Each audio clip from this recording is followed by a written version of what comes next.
Hello everyone, welcome back to the channel. So today I'm going to tell you how to use split screen on Vivo. If you want to use split screen mode on your Vivo phone, so let's see how can you do this. First you have to open your settings and enable the split screen settings.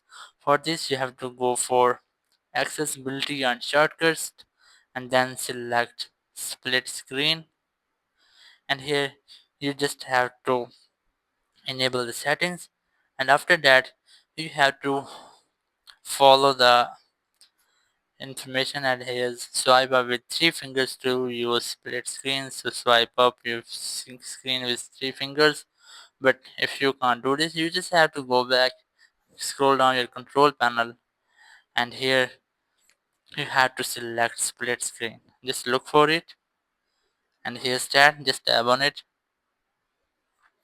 Now here you can see this split screen is not supported for this app. You just have to open an app and then go for scroll pen center and then select split screen, and that's how you can easily use split screen on your phone.